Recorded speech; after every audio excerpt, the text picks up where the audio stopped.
And it's week 4 of high school football season. Yes, and our sports team live in Rock Island as they take the score on the road. Hey, guys.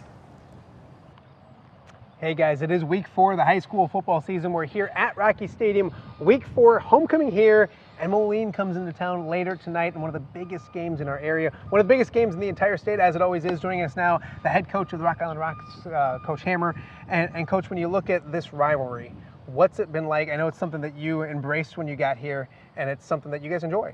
Yeah, it's special. Get a lot of attention from the media, a lot of attention from the community.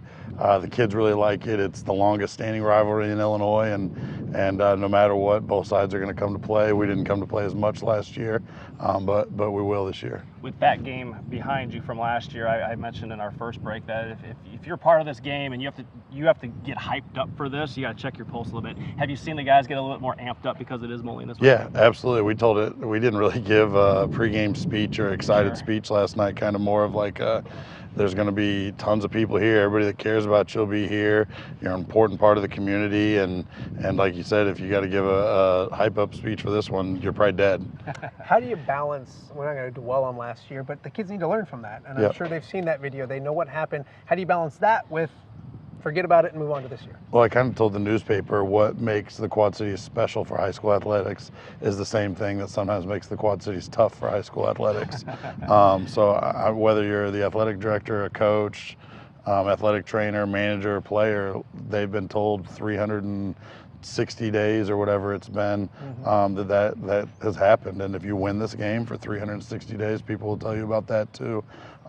We do our best as a coaching staff to not ever place one game in front of the next, and the most important one is the next one. But the community and you guys as the media don't tell the kids that. Besides the fact that it's Moline this week, it's homecoming week. What's this week been like as far as the kids having other obligations, float building, the parade, things like that? So this afternoon, our kids will ride in the parade. Quintarian is the homecoming king, and Laudie, our kicker, is the homecoming prince. So congratulations to those guys, but a huge credit to this year's squad. They've done a great job of eliminating distractions and practicing hard. We put them in full pads 2 more days than we usually do, and they handled that great, and no distractions. We've had in the years past suspend some kids or hold them out at the beginning of games because of decisions. None of those were at full strength and full health, so we're excited about that. Coach, during the offseason and this year, we talked about the Rock Island defense, and when it wasn't playing well, we talked a lot about it. And now it's playing good, and I don't think we talk enough about it. 19 points given up in the last 2 games. Has there been a big difference? What has been the difference in the defense the last 2 games? I think taking pride in it. We talk all the time, the team that blocks the best and the team that tackles the best is usually the team that wins. We're going to line up a lot different than Moline. They'll be in their wing tee, we'll be in our spread, but I guarantee you both teams are going to block and both teams are going to tackle.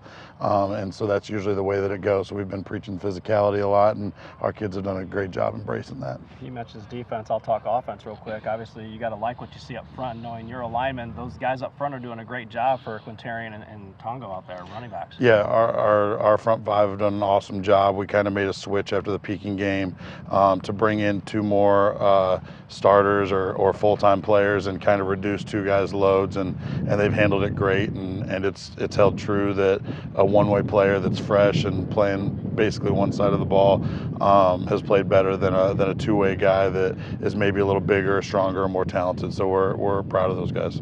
So it's Rock Island and Moline tonight here at Rocky Stadium. We will hear from the winners, possibly Coach Hammer tonight on the score. Have full coverage of this big game, but Kory, as we mentioned, a big week in the Quad Cities. A lot of great games on both sides of the river, and also another guest griller last week. The one and only Dan Pearson graced us with his presence. That was really cool. This week we have a new guest griller. Let's hear from him right now. Hey, this is Pat Anger, former SCW Pro Tag Team Champion. I played at Iowa back when we were good. I was the best player. I'm the 75th best mortgage lender in the state of Iowa. And come see me as your celebrity guest griller tomorrow on the score. That's good. Yeah, Pat Anger, the one and only former Hawkeye, former Indianapolis Colt, former Bettendorf Bulldog, will be at the grill with us. And Kory, I'm hoping this isn't my last time on TV. I hope it's not either, but it should be a fun night. Yes. You and Pat have some history, good friendship between the 2 of you. We've known Pat for a long time, so it should be a fun night tonight. All right, it'll be a lot of fun on the score. We'll see you guys tonight at 10:35 for the score. Guys, we'll throw it back to you. Thanks, guys. Got to catch something on the grill tonight. Still